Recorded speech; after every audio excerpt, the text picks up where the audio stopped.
This audio resource has been created to provide the museum goer with a deep understanding of the artefacts they are viewing, going beyond the necessarily brief descriptions on accompanying plaques. We hope to explain how these items came into the possession of the museum, and to explore contemporary debates over their futures, hearing the voices of those who are requesting their repatriation. This one accompanies the Aboriginal artefacts, found in the Room of Enlightenment on the ground floor. It will look primarily at the case of the Guigal Shield, an item embroiled in disputes over its origins and rightful ownership. The Guigal Shield is 1 metre in length and 30 centimetres wide. It bears a handle on the reverse and 2 holes. It was crafted from red mangrove wood around the late 18th century. This shield may hold an integral significance to the history of the Aboriginal peoples. It matches the description of the shield held by Cumin, one of 2 Aboriginals who first contested the landing of HMS Endeavour. The Endeavour was the first European ship sent to Australia's east coast, sent with the mission of scientific discovery and to claim the continent for the British Empire. It landed in Botany Bay in 1770, where Captain Cook was approached by 2 Aboriginal men, throwing objects at the landing party. Provoked by this, Captain Cook fired 2 musket shots, injuring one of them and causing them to flee. The Guigal Shield matched the description of the shield collected from the scene by the landing party. The Guigal Shield therefore holds incredible value to the Aboriginal community in Australia. It represents the beginnings of Aboriginal-European relations and the struggle for survival against colonial aggression. Shane Williams, a Guigal elder, stated in 2015 about the Botany Bay encounter, quote, "Aboriginal dispossession started there in that very place," end quote. And on the Guigal Shield, quote, "What it reminds me of is Aboriginal resistance, and not just resistance back then, but resistance to the destruction of our culture right up until now," end quote. The possession of this shield by a European institution mirrors the condition of the Aboriginal homeland. This is why its repatriation to the Aboriginal community could be highly symbolic and an important step in reconciliation. This is what led activist Rodney Kelly, a direct descendant of Cumin, to champion its repatriation. This audio of him is taken from his GoFundMe campaign. My name's Rodney Kelly, and I'm asking you to support my cause and donate to my fund to get me over to England. Captain Cook and the crew of the Endeavour stole artefacts. And this is one of the artefacts right here. The shield belonged to Cumin from the Guigal, and he's our direct ancestor. And we're here today to let everybody know that we want the return of our ancestors' shield. I'm a very shy person.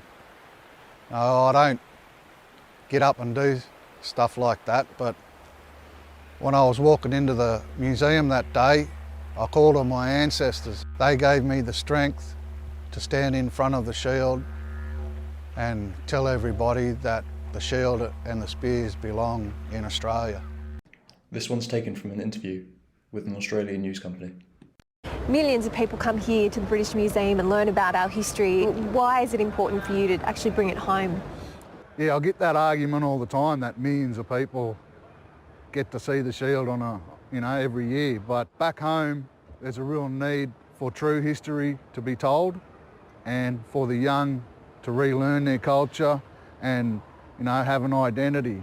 So whatever reasons they come up with, the significance to our culture and to be able to relearn all that things and tell true history, far outweighs visitors that come here and just stroll past the shield without really knowing the significance of it. So yeah, it's just all about teaching the young, teaching the non-Aboriginal people back home, all about that first day and everything that's come after that first day in 1770. So it's just all about telling true history and giving young youth their identity. Please use the opportunity of this short musical interlude for your own reflections.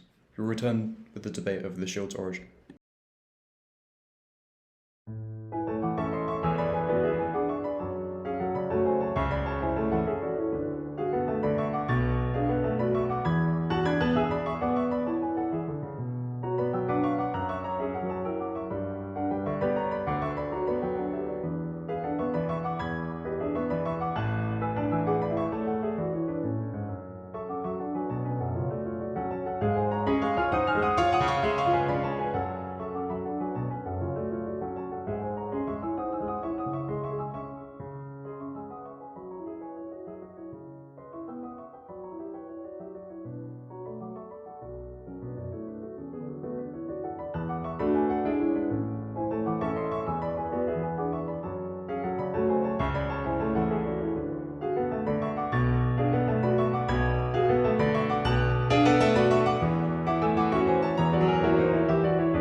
Mr. Kelly has successfully made a trip to the museum where he viewed the shield and led a demonstration.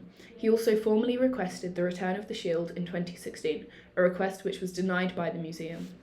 However, the true origins of the shield and how it came into the possession of the museum are unclear. It is only by following the descriptions provided in the journal of Joseph Banks, chief scientist aboard the Endeavour, that the Guigal shield was believed to be one that was taken from Cuman. Banks writes that upon taking it up, it plainly had been pierced through with a single pointed lance near the centre. This fits the description of the shield before you. Notice the piercing to the right of the handle. The position of the hull also matches the drawing of the shield brought back on the Endeavour. The shield also was found labelled Captain Cook. In most public debates on this issue, there has been no discussion on the factuality of the claim that this is indeed Cuman's shield. In the Australian Parliament's discussion of the repatriation issue, the clip played of Rodney Kelly and on Radio 4's History of the World in 100 Objects, it is stated simply as fact that these are the same item. Recent scholarship, however, has cast this claim into doubt.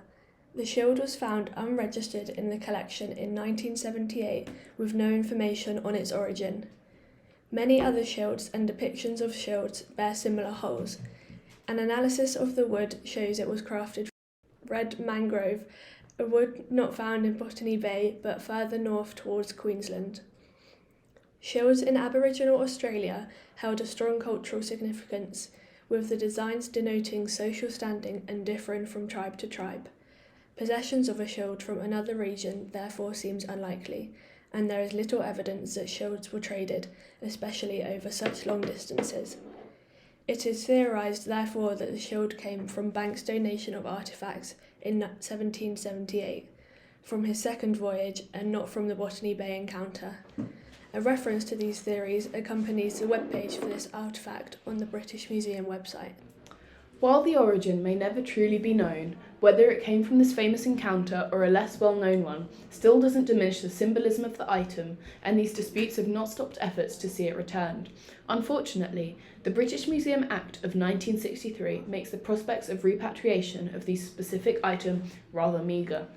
Similar items not beholden to this act, such as the Guigal spears from Cambridge University, have already been returned. Increasing compromise has been achieved between the museum and Australian demands, with a loan of the shield to the Australian National Museum occurring in 2015, with an exhibition curated with the consultation of Aboriginal elders. We hope this resource has added to the museum experience and has shown the complexity of this lesser-known item in the collection. Thank you.